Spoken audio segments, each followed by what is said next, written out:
A very good morning to all of you. आज हम start कर रहे हैं ग्रीन केमिस्ट्री, उसकी need, concept and principles of green chemistry. ठीक है, आखिर अभी तक आप लोगों ने केमिस्ट्री पढ़ी है, उसके पार्ट्स और भी पढ़े हैं, ऑर्गेनिक, इनऑर्गेनिक, फिजिकल, हाँ, इंडस्ट्रियल केमिस्ट्री भी पढ़ा होगा, सुना होगा कम से कम, एनवायरमेंटल केमिस्ट्री. लेकिन ये ग्रीन केमिस्ट्री क्या है ना? इस ग्रीन केमिस्ट्री का क्या मतलब है, इस कॉन्सेप्ट को क्यों इंट्रोड्यूस कर रहे हैं, है ना, और इसकी क्या जरूरत है, इस केमिस्ट्री से क्या हो सकता है. बेसिकली आपको पता है एनवायरमेंट में आजकल पॉल्यूशन है ना, हर तरह की pollution, air, water, okay, land pollution, soil pollution, ये सब इसकी रेट दिन प्रतिदिन बढ़ते जा रही है. ओके, पॉल्यूशन बढ़ता जा रहा है. वो क्यों बढ़ रहा है? बेसिकली ऐसा क्या है, हम अपनी क्वालिटी ऑफ लाइफ को इम्प्रूव करना चाहते हैं, बढ़ाना, अच्छा से अच्छा करना चाहते हैं अपनी क्वालिटी ऑफ लाइफ को, है ना. और आपको पता है पॉपुलेशन भी बढ़ता जा रहा है. ठीक है, सो इसके कारण हम क्या कर रहे हैं, शहरीकरण, अर्बनाइजेशन करा रहे हैं. ठीक है, गांव को हम शहर में कन्वर्ट कर रहे हैं. ठीक है, उसके लिए क्या चाहिए, एग्रीकल्चरल प्रोडक्शन भी चाहिए, फूड प्रोडक्शन भी तो बढ़ाना होगा, सो एग्रीकल्चरल प्रोडक्शन भी चाहिए. तो आखिर लैंड कहाँ से लाएंगे एग्रीकल्चरल प्रोडक्शन के लिए? तो क्या किया जा रहा है, डिफॉरेस्टेशन. ओके, डिफॉरेस्टेशन से क्या हो रहा है, बेसिकली फॉरेस्ट को, जंगल को काट करके उसको खेती में कन्वर्ट किया जा रहा है, खेती किया जा रहा है, वहां पे एग्रीकल्चरल लैंड बनाया जा रहा है. अगर एग्रीकल्चरल लैंड बनाया जा रहा है, इट मीन्स आप उसमें क्रॉप्स, है ना, कुछ फसल उगा रहे हैं. ठीक है, और उस फसल की एप्रोप्रिएट ग्रोथ के लिए, है ना, उसकी ईल्ड अच्छी हो, उसके लिए आप केमिकल्स यूज कर रहे हैं, fertilisers, okay, pesticides, fungicides. Okay, so ये सब कहाँ जा रहा है आखिर, ये हैजार्डस केमिकल्स कहाँ जा रहे हैं? क्या आप पेस्टिसाइड्स को खा सकते हो? नहीं खा सकते. इट्स हाईली टॉक्सिक, बहुत ज्यादा इसकी टॉक्सिसिटी है ना. सो ये सब कहाँ जा रहे हैं, एनवायरमेंट में रिलीज हो रहे हैं. ओके, ऐसे ही स्मेल्टर्स, कोल कंबशन किए जा रहे हैं. ठीक है, स्मेल्टर्स पता है ये क्या है, एक जब किसी भी मेटल्स को आप एक्सट्रैक्ट करते हो, स्मेल्टिंग आपने प्रोसेस पढ़ा होगा, है ना, तो क्या करते हैं, ओर्स को रिड्यूसिंग एजेंट के साथ मिक्स करते हैं. ठीक है, और इसको फर्नेस में बहुत हाई टेम्परेचर पे हीट किया जाता है. ओके, सो अब उससे जो एमिशंस निकल रही हैं वो कहाँ जा रही है, एटमॉस्फेयर में, आपके एयर में जा रही है, जो आप इनहेल कर रहे हो. ठीक है, सो वो टॉक्सिक पॉल्यूटेंट्स, ओके, वो इतनी जहरीली होती हैं कि आपके जब रेस्पिरेटरी सिस्टम में जाता है, आपके लंग्स को इफेक्ट करता है. ओके, और उससे वो हो सकता है आपके लंग्स में एक्यूमुलेट हो जाए जाकर. ओके, अगर एक्यूमुलेट होगा, ओके, वहां से नहीं निकलेगा, तो क्या आपको लंग्स डिजीजेस शुरू हो जाएंगी, लंग्स कैंसर शुरू हो सकता है. ओके, सो ये जो भी इंडस्ट्रियल वेस्ट होता है, एफ्लुएंट्स होते हैं, ओके, टेक्सटाइल इंडस्ट्रीज हैं. ठीक है, सो इनसे जो डिस्चार्ज निकल कर आ रही है, ठीक है, जो एफ्लुएंट्स निकल कर आ रही है, एफ्लुएंट्स क्या होता है, जो इसका गंदा पानी निकल कर आ रहा है ना, उसमें बहुत ज्यादा हानिकारक पदार्थ है. ओके, और उन हानिकारक पदार्थ को कहाँ डाला जा रहा है, अल्टीमेटली कहाँ रिलीज किया जा रहा है, उसको रिवर्स में डाला जा रहा है, या तो किसी ड्रेन में डाला जा रहा है. अल्टीमेटली वो कहाँ जा रहा है, आपके ग्राउंड वाटर में जा रहा है. ड्रिंकिंग वाटर, ग्राउंड वाटर क्या ड्रिंकिंग वाटर का सोर्स है. ठीक है, सो आपके ग्राउंड वाटर को अफेक्ट कर रहे हैं. ठीक है, सो जितने भी हैवी मेटल्स हैं, हैवी मेटल्स आप लोगों को पता है क्या है, lead, arsenic, mercury, cadmium. Okay, so ये हैवी मेटल्स हैं, ये आपके बॉडी में जाकर आपके मेटाबॉलिज्म को डिस्टर्ब करती है, उस प्रोसेस को डिस्टर्ब करती है. ओके, सो इससे चांसेस है कि आपको स्किन कैंसर हो सकता है, लंग कैंसर, किडनी कैंसर. सो ये सारा डिस्चार्ज होकर अल्टीमेटली कहाँ जा रहा है, आपके ग्राउंड वाटर में या एटमॉस्फेयर में जा रहा है. So ये आप देखेंगे डिफरेंट टाइप्स ऑफ पोल्यूशन है. न्यूक्लियर वेस्ट वो भी कहाँ रिलीज हो रहा है? एटमॉस्फेयर में रिलीज हो रहा है। न्यूक्लियर पावर प्लांट आपने पढ़ा होगा, ओके। सो वहां से भी जो रेडियो एक्टिव वेस्ट निकल रहा है वो कहाँ जा रहा है? आपके एनवायरमेंट, एटमॉस्फेयर में रिलीज हो रहा है, ठीक है। सो ये आप पिक्चर देखिए, इसमें आप देखेंगे land pollution, water pollution, okay. So basically हम हर साल millions of tons of toxic pollutants environment में रिलीज कर रहे हैं और हम उसको इग्नोर भी कर रहे हैं। हम इस पर ध्यान भी नहीं दे रहे हैं कि कितना कितना टॉक्सिक पॉल्यूटेंट्स, हानिकारक पदार्थ एनवायरमेंट में जा रहे हैं। हम बॉदर ही नहीं कर रहे हैं क्योंकि हम अपनी क्वालिटी ऑफ लाइफ देख रहे हैं, हाँ बहुत अच्छा है, तो हम वी आर नॉट बॉदरिंग। हम लोग बिल्कुल नहीं सोच रहे हैं कि हमारा एनवायरमेंट कितना इफेक्टेड है। आज से 100 साल बाद क्या ये सस्टेन करेगा? नहीं करेगा। आज से 50 साल बाद क्या ये सस्टेन करेगा अगर इसी तरीके से टॉक्सिक पॉल्यूटेंट्स रिलीज करते रहेंगे?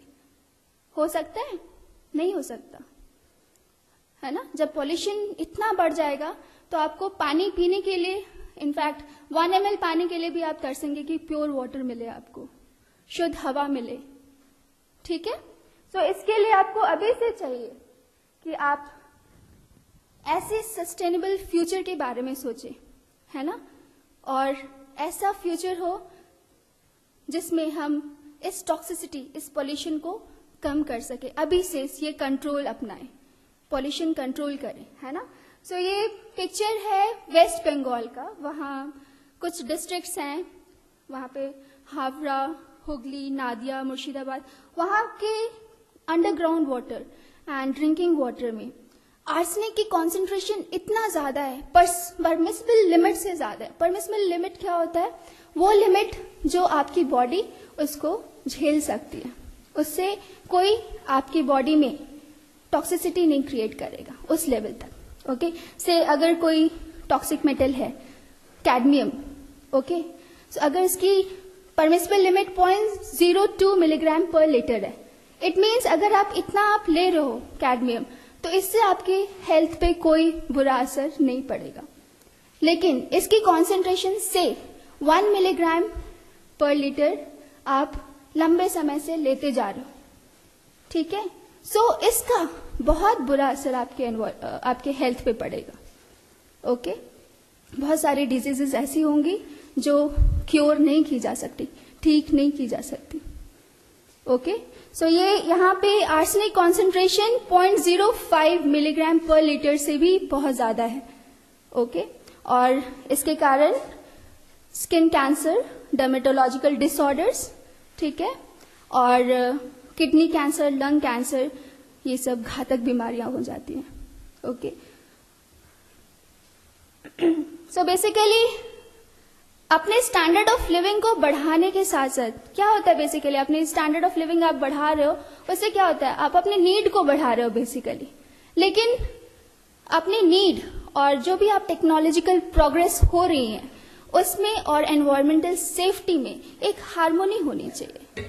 ऐसा ना हो कि हम बस प्रोग्रेस करते रहें और एनवायरमेंट को बिल्कुल इग्नोर करते, है ना। तो दोनों के बीच में बैलेंस होना चाहिए, ठीक है।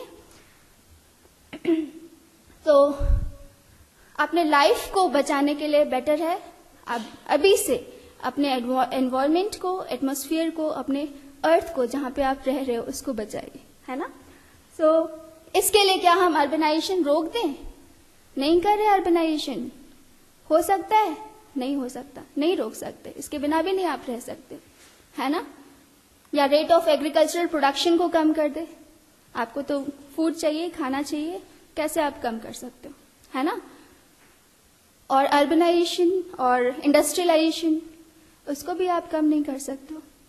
इन सब की जरूरतें हैं क्योंकि आपकी ये नीड्स पूरा कर रही हैं, लेकिन इन सब का सही तरीके से इस्तेमाल किया जाए। ओवर यूज किसी चीज का नहीं हो। आपको पता है नेचुरल रिसोर्सेज हैं हमारे पास, ठीक है।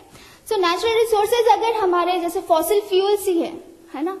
सो जो 86% ऑफ इलेक्ट्रिकल एनर्जी जो आपको मिल रही है वो फॉसिल फ्यूल के बर्निंग से ही मिल रही है, फॉसिल फ्यूल के बर्निंग से, है ना। लेकिन अगर रेट ऑफ कंजम्पशन आपका इतना ज्यादा है और लेकिन रेट ऑफ प्रोडक्शन, उस फॉसिल फ्यूल से आपको पता है मिलियंस ऑफ ईयर्स लगते हैं उसको बनने में, ठीक है। लेकिन अगर रेट ऑफ कंजम्पशन इतना ज्यादा है और रेट ऑफ प्रोडक्शन, हाँ, उसका इतना स्लो है, ऑब्वियसली इसकी रेट, क्योंकि ये प्रोसेस बहुत स्लो है फॉसिल फ्यूल बनने का, अगर इतना कम है तो एक दिन ऐसा आएगा कि फॉसिल फ्यूल रिमेन सारा खत्म हो जाएगा। फिर उस दिन ये होगा कि हमारे पास इलेक्ट्रिकल एनर्जी या और भी एनर्जी हमें मिलने से हम उसके बिना ही रहना पड़ेगा हमें, है ना। सो इसका भी सही तरीके से इस्तेमाल हो, फॉसिल फ्यूल रिमेन्स, ठीक है। और ऐसे नेचुरल रिसोर्सेज का यूज करें जिसको हम रिन्यू कर सकते हैं, रिन्यूएबल हो, है ना। सो ये चीजें ध्यान में रखकर इन सब का इस्तेमाल करें। सो सबसे जरूरत है कि जो भी केमिकल प्रोसेस हम अपनाते हैं किसी भी केमिकल प्रोडक्ट को बनाने के लिए, उसका केयरलेसनेस और अनसाइंटिफिक अप्रोच ना हो। मतलब उस केमिकल प्रोसेस को करने के पहले उसका हर तरीके से आप एनालिसिस कर लें कि उसमें कितनी एनर्जी लग रही है, वो प्रोसेस क्या उससे कुछ एक्सप्लोजन तो नहीं होगा, वो हैजार्डस तो नहीं है, और जो भी नेचुरल रिसोर्सेज हैं उसका ओवर यूज ना करें, तो शायद हम कुछ अपना कंट्रीब्यूशन दे सकते हैं एक सस्टेनेबल फ्यूचर के लिए, ठीक है। सो आज सबको, जितने भी chemist, engineers, economist, microbiologist, technologist, botanist, engineers, सबको आगे बढ़कर ऐसी अपनी थिंकिंग बनाएं कि जो भी प्रोग्रेस हो, है ना, वो सस्टेनेबल फ्यूचर के लिए हो। ऐसा ना हो कि हमने आज तो प्रोग्रेस कर लिया लेकिन आगे आने वाले सालों में हमारे पास हम खाली हाथ बैठे होंगे, हमारे पास कुछ नहीं होगा, क्योंकि सब जगह ही पॉल्यूशन होगा और उस टाइम कंट्रोल भी नहीं कर सकते पॉल्यूशन को, अगर आज से हम नहीं सोचेंगे इसके बारे में। ऐसे ही एक Kenyon environmentalist and political activist हैं प्रोफेसर वांगारी माथाई। इन्होंने ग्रीन बेल्ट मूवमेंट शुरू किया था साउथ अफ्रीका में। इन्होंने पुअर वुमेन, विलेज वुमेन को एनकरेज किया प्लांटेशन के लिए, और 30 मिलियंस ऑफ ट्रीज से भी ज्यादा उन्होंने ट्रीज लगवाए वहां पे, ओके। और भी मूवमेंट्स को इन्होंने एनकरेज किया। सो इन्होंने कोई ऐसी खोज नहीं कर दी, कोई ऐसा केमिकल रिएक्शन नहीं करा दिया, हाँ, कि जिससे इनको नोबेल प्राइज मिल गया, ओके। इनका कंट्रीब्यूशन क्या है, इन्होंने एनवायरमेंट के लिए अपना योगदान दिया, है ना। इन्होंने प्लांटेशन को एनकरेज किया, ठीक है। So toxic pollutants, okay, toxic pollutants क्या क्या चीजें हो सकती हैं, आप कैसे डिफाइन करोगे ये टॉक्सिक पॉल्यूटेंट्स है, ओके। कुछ भी चीज एक्सेस में टॉक्सिक हो सकता है, ओके, राइट। कैसे कहते हैं ना, किसी चीज का अति विष की तरह होने लगता है, वैसे अगर किसी भी कॉन्सेंट्रेशन, हर चीज आपको पता है, आपके बॉडी में रिक्वायरमेंट है ना, आपको भी मिनरल्स चाहिए होती हैं, लेकिन किसी चीज का एक्सेसिव यूज होने लगे, एक्सेसिव आपके बॉडी में जाने लगे, तो वो आपकी बॉडी के लिए घातक हो सकता है, ठीक है। तो इस चीज के लिए रेगुलेटरी एजेंसीज बनाई गई हैं, ओके। वो है environmental protection agency, world health organisation, occupational safety and health administration, agency for toxic substances and disease registry. So ये सब रेगुलेटरी एजेंसीज, इन्होंने टॉक्सिक सब्सटेंसेस को, लाइक हेवी मेटल्स को, pesticides, dyes, okay, polyaromatic hydrocarbons, okay, ये सब toxic pollutants हैं। सो इनके permissible limit दिए गए सबके लिए कि इतने से ज्यादा आपकी बॉडी में ये जाएगा तो आपको हेल्थ प्रॉब्लम शुरू हो सकती है, ओके। सो जो भी अगर इंडस्ट्रियल एरिया है, सपोज स्मेल्टर्स के पास या टेक्सटाइल इंडस्ट्रीज के पास, सो इसके नियर बाई एरिया, आसपास के एरिया में इस टॉक्सिक पॉल्यूटेंट्स का टेस्टिंग किया जाता है, ओके। अगर उसकी कॉन्सेंट्रेशन परमिसिबल लिमिट से, उस लिमिट से ज्यादा हो, ओके, तो वहां पे उसकी ट्रीटमेंट का इंतजाम किया जाता है ताकि वो टॉक्सिक पॉल्यूटेंट्स आपके हेल्थ को अफेक्ट ना करे, ओके। बेसिकली क्या होगा, जितना भी आप एफ्लुएंस निकल रहा है, इंडस्ट्रियल एफ्लुएंस निकल रहा है आपके सॉइल, आसपास के सॉइल को कंटामिनेट कर रहा है, पॉल्यूट कर रहा है। ओके, अगर आपने वहां पे कोई एग्रीकल्चरल प्रोडक्ट, जैसे आपने कोई फसल उगाई वहां पे, हाँ, तो वो जो टॉक्सिक पॉल्यूटेंट्स है वो प्लांट के साथ ग्रो करना शुरू करती, अपटेक होता है उस टॉक्सिक पॉल्यूटेंट्स का। आपने सुना होगा अभी रिसेंटली कुछ आर्टिकल्स निकले थे न्यूज़पेपर में, आपने पढ़ा होगा कि वहाँ जो वेजिटेबल्स उगाए जा रहे हैं उन सब में, टोमेटो में, है ना, स्पिनच वगैरह में, सब में हेवी मेटल्स पाए जा रहे हैं। आप सोच तो रहे हो कि आप ग्रीन वेजिटेबल्स खा रहे हो, बहुत अच्छा कर रहे हो, लेकिन अल्टीमेटली आप खा क्या रहे हो? टॉक्सिक सब्सटेंस खा रहे हो। सो उसका इफेक्ट तो कम होगा, ग्रीन वेजिटेबल्स का पता चलेगा, उसका इफेक्ट ज्यादा हो गया हेवी मेटल्स, क्योंकि वो जाकर एक्यूमुलेट हो जाएंगी आपकी बॉडी में, और एक्यूमुलेशन से क्या होगा? आपको डिजीजेस होना शुरू हो जाएंगी।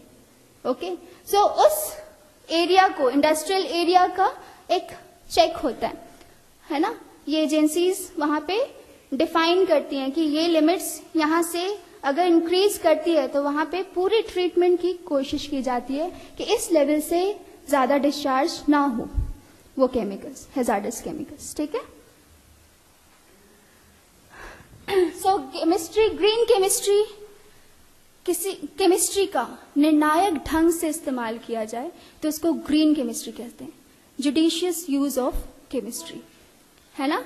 सो invention, design and application of chemical products and processes, ऐसा केमिकल प्रोडक्ट इन्वेंट करें, ऐसी केमिकल प्रोसेस जनरेट करें जिससे से कम हैजार्डस सब्सटेंसेस आपके एनवायरनमेंट में जनरेट हो और रिलीज हो। ठीक है, सो ये प्रोफेसर पॉल टी एनास्टस है, इन्होंने ग्रीन केमिस्ट्री की खोज की थी। ओके, और प्रोफेसर पॉल टी एनास्टस ये अमेरिकन केमिकल सोसाइटी के हैं, Washington, and professor John C Warner ये यूनिवर्सिटी ऑफ मैसेच्यूसेट्स, वॉशिंगटन, और प्रोफेसर जॉन सी वार्नर यहाँ डालबर्ग एजुकेशन इंस्टीट्यूट भी आ चुके हैं। इन्होंने सिल्वर जुबली सेलिब्रेशन पे स्पेशल लेक्चर भी दिया था डिपार्टमेंट ऑफ केमिस्ट्री में, ग्रीन केमिस्ट्री के ऊपर। सो ये 12 प्रिंसिपल्स ऑफ ग्रीन केमिस्ट्री हैं, 12 सिद्धांत है ग्रीन केमिस्ट्री के। ओके, इनको फॉलो करेंगे तो शायद जो प्रोसेस, केमिकल प्रोसेस आप जो अपना रहे हो वो, उसको ग्रीन केमिकल रिएक्शंस का नाम दिया जा सकता है। ग्रीन केमिकल रिएक्शन जिसका एनवायरनमेंट पे कम से कम बुरा असर हो और जीरो बुरा असर हो। ठीक है, so it is better to prevent waste than to treat और clean up waste after it is used. Okay, so हम क्यों ना पहले ही ध्यान दें कि वेस्ट ही ना प्रोड्यूस करें, हम ऐसा केमिकल रिएक्शन करें ही क्यों जिससे वेस्ट प्रोड्यूस हो रहा है। तो पहला स्टेप तो ये ध्यान रखना चाहिए कि वेस्ट ही ना प्रोड्यूस करें, ताकि ये नौबत ही ना आए कि हम उसको क्लीनिंग के लिए आपको सोचना पड़े हमें, है ना। सिंथेटिक मेथड्स जो भी आप डिजाइन कर रहे हो वो ऐसा मेथड हो जिसमें जितने भी रिएक्टेंट मॉलिक्यूल्स है, आपको रिएक्टेंट्स पता है क्या होते हैं, ठीक है। केमिकल रिएक्शंस में रिएक्टेंट्स एंड प्रोडक्ट्स होते हैं। क्या होता है रिएक्टेंट्स? मतलब रिएक्टिंग मॉलिक्यूल्स जो रिएक्ट कर रही हैं वो फाइनल प्रोडक्ट्स बनाती हैं in presence of some catalyst और some other reagents. Okay, so ये जितने भी रिएक्टेंट्स हैं वो सारा का सारा इनकॉर्पोरेट हो जाए, ऐसी केमिकल प्रोसेस की को डिजाइन करें हम, ऐसे डिजाइन करें जिससे वो सारा का सारा इनकॉर्पोरेट हो जाए रिएक्टिंग मॉलिक्यूल्स और फाइनल प्रोडक्ट्स में कन्वर्ट हो जाए, है ना। ऐसी केमिकल प्रोसेस हमें डिजाइन करनी चाहिए और ऐसा प्रोसेस अपनाएं जिससे जो आपका प्रोडक्ट निकल कर आए, केमिकल प्रोडक्ट, उसकी टॉक्सिसिटी जीरो हो ह्यूमन हेल्थ पे और एनवायरनमेंट पे, या बहुत कम हो, वेरी लिटिल टॉक्सिसिटी हो इसकी हेल्थ और ह्यूमन हेल्थ पे और एनवायरनमेंट पे। ठीक है, किसी भी केमिकल प्रोसेस का, केमिकल रिएक्शंस का अननेसेसरी डेरिवेटाइजेशन ना करें। क्या करते हैं जनरली केमिकल रिएक्शन करते समय, जैसे अमीनो एसिड है, आपको पता है उसमें अमीनो ग्रुप है एंड कार्बोक्सिलिक ग्रुप है, पढ़ा होगा आप लोगों ने, है। सो क्या करते हैं, रिएक्शंस कर रहे हैं तो एक ग्रुप को, कार्बोक्सिलिक ग्रुप को प्रोटेक्ट कर दिया, ठीक है। प्रोटेक्ट कर दिया मतलब उस ग्रुप को रिएक्ट होने से रोक दिया, ठीक है।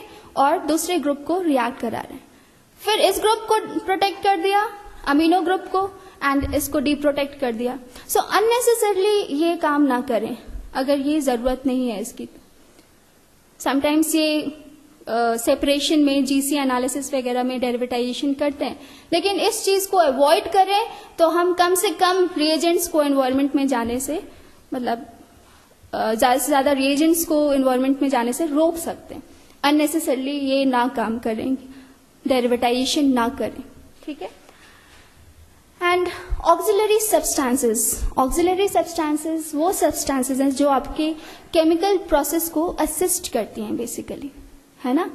सो आपने सॉलिड कोई भी रिएक्टेंट लिया, उसको आपने सॉल्वेंट में मिक्स किया और आपने होमोजेनियस सॉल्यूशन बना लिया, ओके, ठीक है। उसमें फिर एक रिएजेंट डाला, फिर केमिकल रिएक्शन करा है। सो बेसिकली इससे क्या होता है, सॉल्वेंट आपको बस एक मीडिया दे रही है, एक मीडियम ही तो दे रही है जिसमें रिएक्शन आप करा रहे हो, है ना। सो कुछ सॉल्वेंट तो चलो toxic free, they are not toxic, वो टॉक्सिक नहीं होते। कुछ सॉल्वेंट्स हाईली टॉक्सिक होते हैं, जैसे कार्बन टेट्राक्लोराइड, है ना, क्लोरोफॉर्म, क्लोरोफ्लोरोकार्बन आपने सुना होगा, CFCs, ये भी सॉल्वेंट की तरह यूज किए जाते हैं। Halogenated compounds like ethylene chloride, ये सब भी सॉल्वेंट की तरह यूज किए जाते हैं।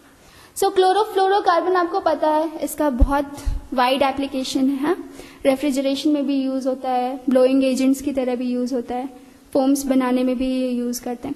लेकिन इस क्लोरोफ्लोरोकार्बन आपको पता है, ये इसकी कॉन्सेंट्रेशन अगर एनवायरमेंट एटमॉस्फेयर में बढ़ जाती है तो क्या हो सकता है, हाँ, ओजोन डिप्लीशन, है ना, ओजोन लेयर डिप्लीट करना शुरू हो जाती है, ओके।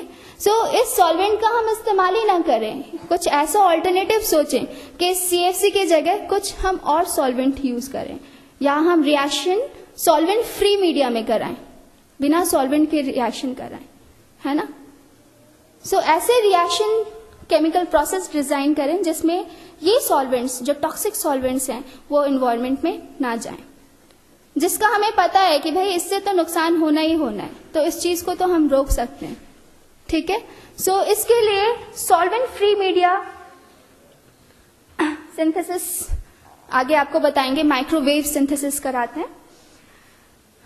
कैटालिटिक रिएजेंट्स का यूज करना केमिकल रिएक्शन में, आप नंबर ऑफ केमिकल रिएजेंट्स बढ़ा रहे हो किसी यूजफुल प्रोडक्ट को गेन करने के लिए, ओके।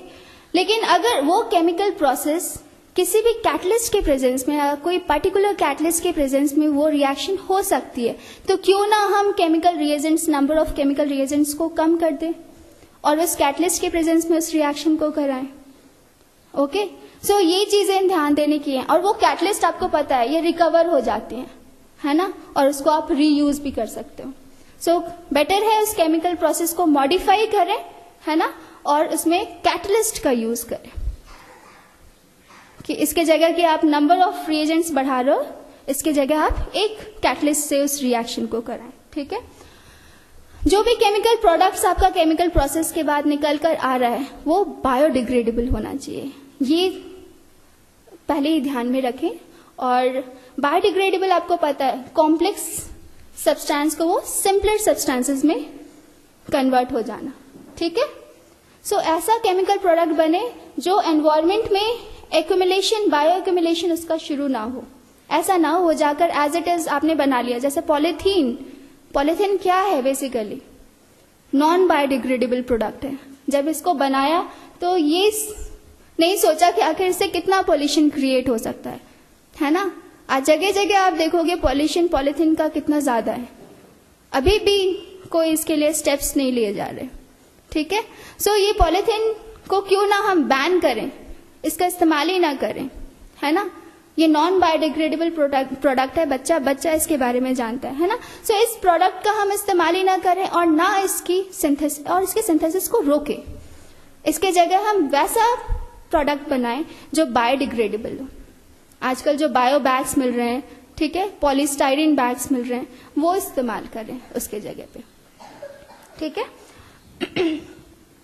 एनालिटिकल मेथोडोलॉजीज जो भी अपनाएं, एनालिटिकल मेथोडोलॉजीज मीन्स जो केमिकल प्रोडक्ट आपका बनकर निकल कर रहा है उसकी एनालिसिस करते हैं, है ना। जैसे फार्मास्यूटिकल केमिस्ट्री में अगर किसी ड्रग को सिंथेसाइज किया, ओके, सो उस ड्रग की एनालिसिस होती है और वो एनालिसिस एलिमेंटल एनालिसिस से लेकर उसकी स्ट्रक्चरल डिटर्मिनेशन तक एनालिसिस होती है।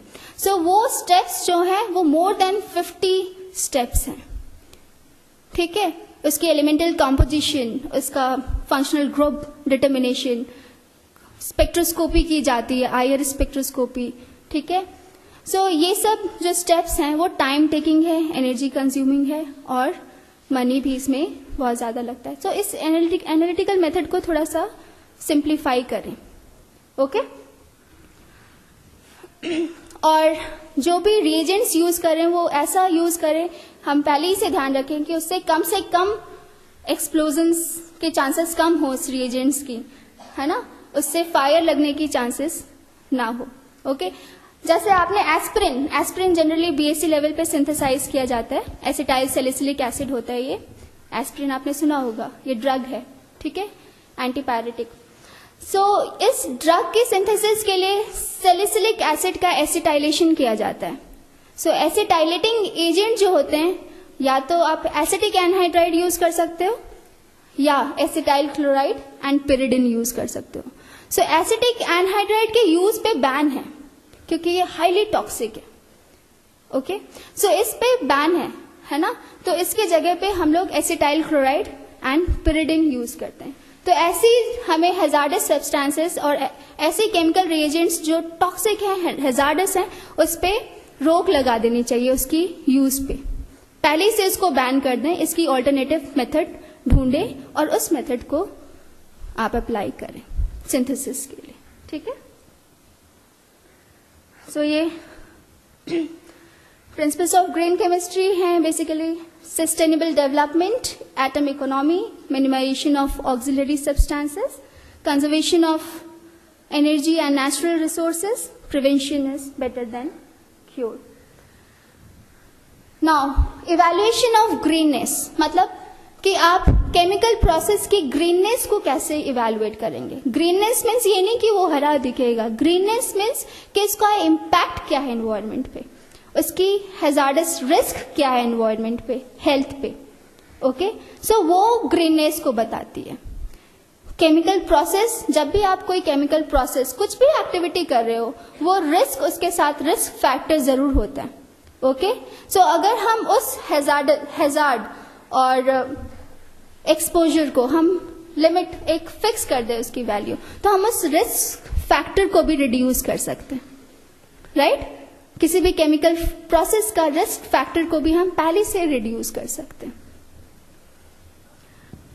ऐसे एनवायरमेंटल फैक्टर है, एनवायरमेंटल फैक्टर बताता है कि आप कितना वेस्ट रिलीज कर रहे हो एनवायरमेंट में। अगर एक आपने रिएक्टेंट्स लिए 10 + 10 ग्राम, दैट इज टोटल रिएक्टेंट्स जो है वो 20 ग्राम है, ओके, और आपका जो प्रोडक्ट बनकर आ रहा है से 5 ग्राम आ रहा है ना, और बाकी 15 ग्राम जो है 15 ग्राम वो आपका वेस्ट प्रोडक्ट है। तो आप कितना वेस्ट रिलीज कर रहे हो एनवायरनमेंट में। यूजफुल प्रोडक्ट तो आपका 5 ग्राम आया है, ठीक है, लेकिन वेस्ट प्रोडक्ट कितना है, 15 ग्राम। तो ये इसका इम्पैक्ट क्या होगा एनवायरनमेंट पे, खराब होगा। सो इस केमिकल प्रोसेस को हम कम कर सकते और रोक सकते हैं या मॉडिफाई कर सकते हैं, ठीक है। ऐसे एटम इकोनॉमी, ये सब पैरामीटर्स हैं जो किसी भी केमिकल प्रोसेस को, उसकी ग्रीननेस को एस्टिमेट करती है, ठीक है। So atom economy basically chemical processes में आपको पता है एटम्स, रिएक्टेंट एटम्स आप लोगों को पता है। जैसे आपने ब्यूटेन लिया, ठीक है, उसमें ब्यूटेन क्या होता है, उसमें कार्बन्स कितने होते हैं, 4 होते हैं। So number of atoms, carbon atoms इसमें 4 है, एंड हाइड्रोजन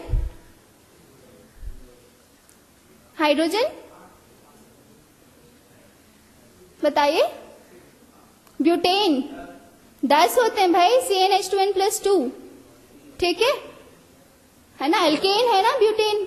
सो इसमें कितने हाइड्रोजन है, 10 है। सो बेसिकली आप इसको आपने किसी और केमिकल रिएक्टेंट्स के साथ मिक्स किया, ठीक है। सो वो सारा का सारा रिएक्टेंट ओके वो फाइनल प्रोडक्ट में कन्वर्ट हो जाए तो आप कहोगे वो रिएक्शन 100% एटम इकोनॉमी है, मतलब सारा का सारा रिएक्टेंट्स इनकॉर्पोरेट हो गया फाइनल प्रोडक्ट में। ये रिएक्शन ग्रीन केमिकल रिएक्शन कहलाएगी। ओके, सो इस परसेंटेज एटम यूटिलाइजेशन से भी आप बता सकते हो कि कौन सा ग्रीन है, कौन सी केमिकल प्रोसेस ग्रीन नहीं है। ठीक है, आप आगे एग्जांपल्स देखोगे इसके। जैसे एक और आइबुप्रोफेन, ये भी ड्रग है, आपको पता है। ठीक है, इसकी दो तरीके से सिंथेसिस पॉसिबल है। ठीक है, so, एक तो सिंथेसिस को हम ब्राउन सिंथेसिस कह रहे हैं, इट मीन्स कि ये ग्रीन सिंथेसिस नहीं है, और दूसरा प्रोसेस है ग्रीन सिंथेसिस। ओके, सो ब्राउन सिंथेसिस पहले देखिए। इसमें जो सिंथेसिस की जा रही है, ये स्टेप्स इसमें जो लग रहे हैं वो टोटल 6 स्टेप्स प्रोसेस है ये। ठीक है, और इसमें एल्यूमिनियम ट्राइक्लोराइड यूज किया जा रहा है, और इस एल्यूमिनियम ट्राइक्लोराइड से एल्यूमिनियम ट्राइक्लोराइड हाइड्रेट रिलीज होता है, और वो वेस्ट की तरह रिलीज होता है। ठीक है, और जब आप ग्रीन सिंथेसिस देखेंगे एंड ब्राउन सिंथेसिस में जो इसकी एटम इकोनॉमी है वो 40% है, मतलब सिर्फ 40% ही रिएक्टेंट एटम्स वो कन्वर्ट हुए हैं यूजफुल प्रोडक्ट में, बाकी 60% वेस्ट है। ठीक है, अब आप ग्रीन सिंथेसिस देखेंगे, इसमें जो आपने रिएजेंट्स यूज किए हैं, हाइड्रोफ्लोरिक एसिड यूज किया है एंड कैटलिस्ट यूज किया आपने। ठीक है, कैटलिस्ट है रेनी निकल एंड पैलेडियम। ओके, और ये सिर्फ 3 स्टेप प्रोसेस है, और ये कैटलिस्ट रिकवर हो जाती है जब end of the reaction, at the end of the reaction ये कैटलिस्ट रिकवर हो जाती है, और आप इसको रिसाइकिल करके you can use it, reuse it, आप इसको दोबारा इस्तेमाल कर सकते हो इस रिएक्शन के लिए। ओके, और इस केमिकल प्रोसेस की जो एटम इकोनॉमी निकाली है वो 77% है। तो अब आप बता सकते हो कि कौन सा केमिकल रिएक्शन, केमिकल प्रोसेस ज्यादा ग्रीन है। ऑब्वियसली जिसकी एटम इकोनॉमी 77% आ रही है। ठीक है, क्योंकि इसमें 77% of atoms, reactant atoms incorporate हो गए हैं फाइनल प्रोडक्ट में। ठीक है, ये कुछ केमिकल रिएक्शंस हैं जिसमें एटम इकोनॉमी आप कैसे निकाल सकते हो। बस एक एग्जांपल आपको मैं बताऊंगी, जिसमें इसमें आप देखेंगे 1 ब्यूटेनॉल है। ठीक है, ये सोडियम ब्रोमाइड के साथ रिएक्ट करके, सल्फ्यूरिक एसिड के साथ रिएक्ट करके 1 ब्रोमोब्यूटेन बना रहा है। ओके, सो अब इस रिएक्शन की एटम इकोनॉमी आप कैसे निकालोगे। ठीक है, अगर आपके पास कोई केमिकल प्रोसेस, केमिकल रिएक्शन दे दिया है, अब you have to just find out whether this reaction is, ये रिएक्शन ग्रीन है या नहीं है। तो इसके लिए आप परसेंटेज एटम इकोनॉमी निकालोगे। ठीक है, सो इसमें आपने पहले तो रिएजेंट्स फॉर्मूला लिख लिए जो आपके रिएक्टेंट्स हैं। ठीक है, उसकी फॉर्मूला वेट लिख लिया आपने। ठीक है, जैसे यहाँ पे ब्यूटेनॉल है, उसका फॉर्मूला वेट लिख लिया। ठीक है, सोडियम ब्रोमाइड है, इसका 103 एंड H2SO4 98। अब रिएक्टेंट्स में कितने एटम्स हैं टोटल। ठीक है, पूरे रिएक्टेंट्स में, सब रिएक्टेंट्स को आप काउंट करोगे। जो कार्बन इसमें 4 है पूरे रिएक्टेंट्स में।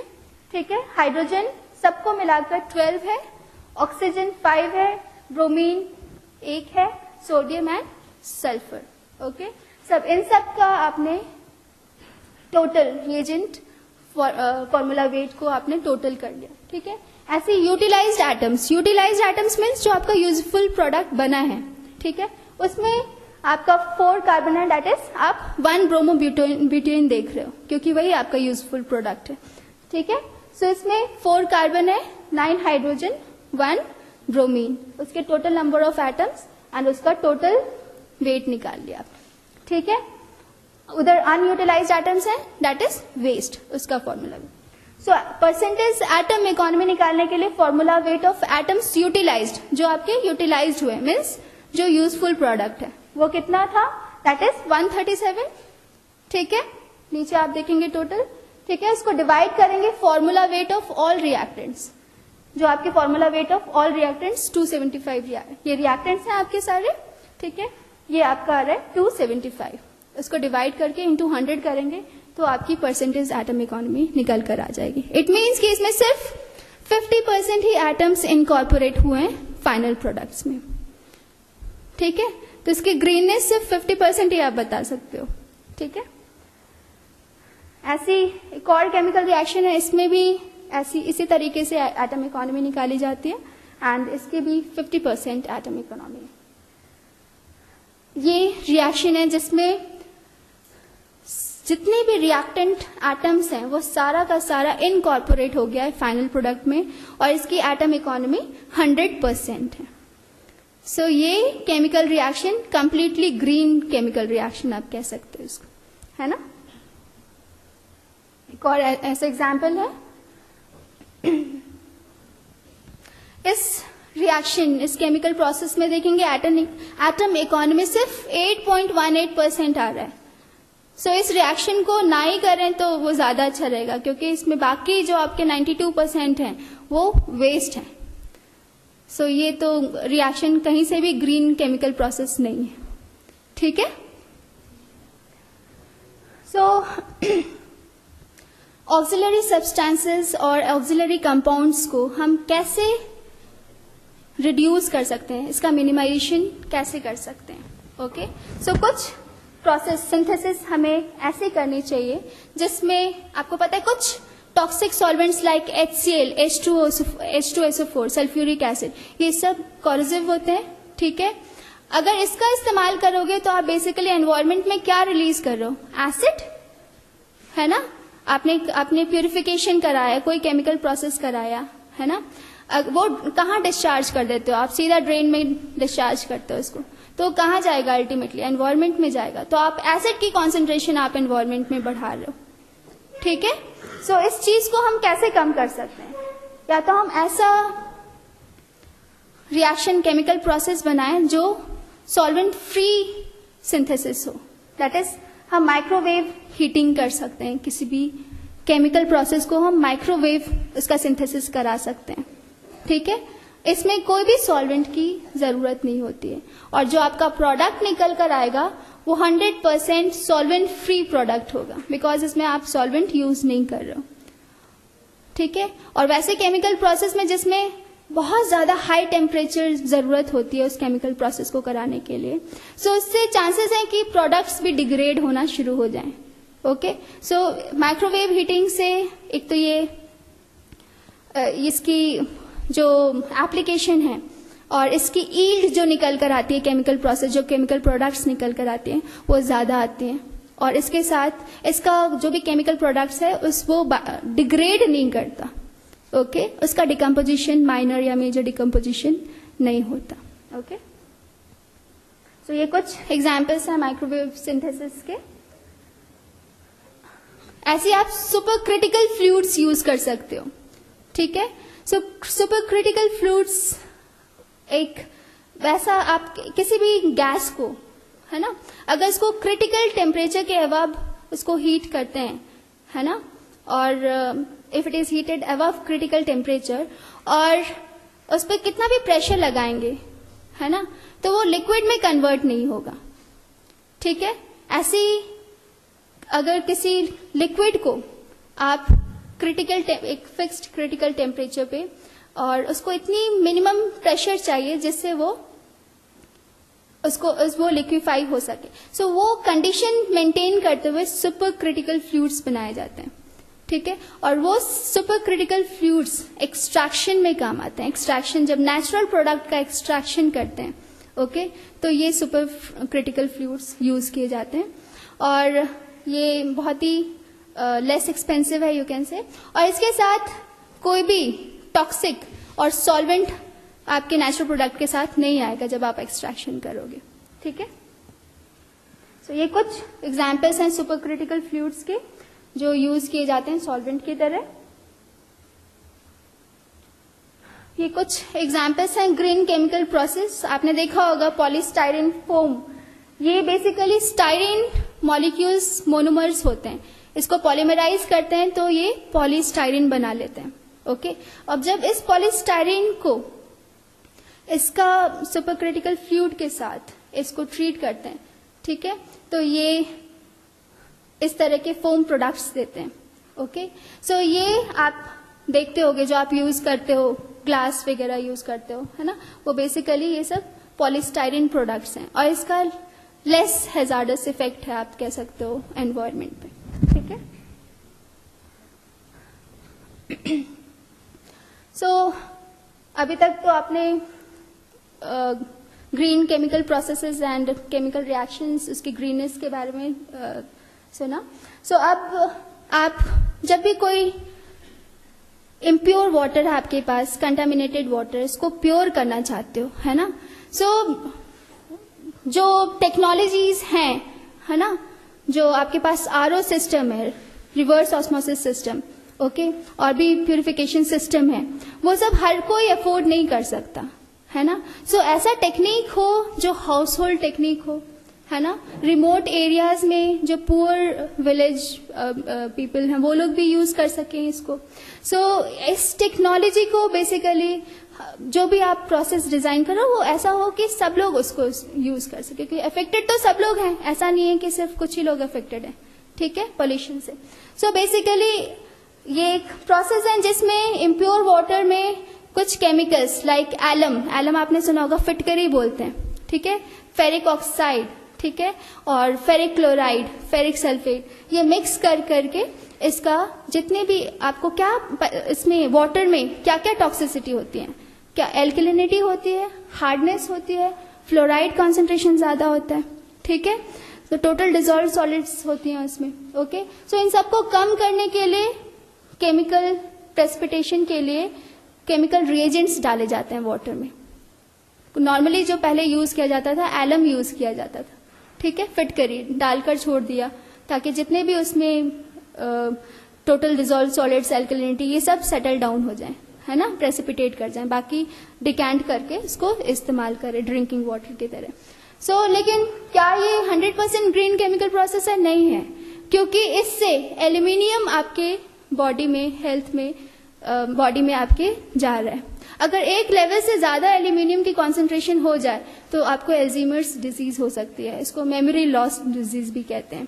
सो in place of chemical reagents आप बायोसॉर्बेंट्स यूज कर सकते हैं। ओके, सो बायोसॉर्बेंट्स क्या है? ये नेचुरल प्रोडक्ट और प्लांट मटेरियल है जो इस्तेमाल किए जाते हैं, ठीक है। सो सूडान में एक वहां की लेडीज ने मोरिंगा ओलिफेरा, ड्रम स्टिक आपने सुना होगा, सहजन, उसके सीड्स को क्रश करके एक पतले से कपड़े में डाल करके उसको बकेट में, जो कंटामिनेटेड वाटर है ना, पॉल्यूटेड वाटर, इम्प्योर वाटर है, उसमें डालकर रात भर छोड़ दिया। नेक्स्ट डे वो सारा ही पानी, वो बिल्कुल क्लीन वाटर और ड्रिंकिंग वाटर की तरह यूज किया गया। सो ये बेसिकली ये प्रोसेस ग्रीन प्रोसेस है, क्योंकि इसमें कोई भी आपने केमिकल्स नहीं डाला। ओके, सो फिर इस पर रिसर्च होना शुरू हुआ। सो डिपार्टमेंट ऑफ केमिस्ट्री में भी इस पर रिसर्च किए जा रहे हैं, और ये प्रोसेस रिन्यूएबल नेचुरल रिसोर्सेज के यूज से होता है, एंड ये नॉन हैजार्डस मटेरियल है, इको फ्रेंडली मेथड है, कॉस्ट इफेक्टिव है, हर कोई इसको इस्तेमाल कर सकता है, ठीक है। सो ये कुछ प्लांट्स के इमेजेस हैं जो यहाँ पे एक्सप्लोर किए जा रहे हैं। और सो ग्रीन बायोसोलर सेल भी ये ग्रीन केमिस्ट्री के अंतर्गत आता है। बायोडीजल, ओके, ये भी प्लांट मटेरियल से एक्सट्रैक्ट किया जाता है, ठीक है। अभी तक जो आप पेट्रोडीजल यूज कर रहे थे उसके जगह बायोडीजल, जैसे यहाँ पे जेट्रोफा प्लांट्स आपने देखा होगा, चांदमारी पे से इसकी प्लांटेशन की जाती है।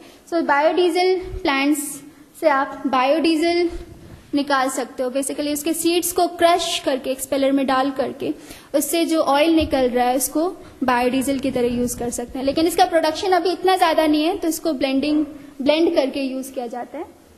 सो ये जेट्रोफा प्लांट्स से बायोडीजल निकला है, एंड ये सोयाबीन पावर्ड बस है जो यूएसए में सिर्फ सोयाबीन डीजल, बायोडीजल से ये चलाया जाता है।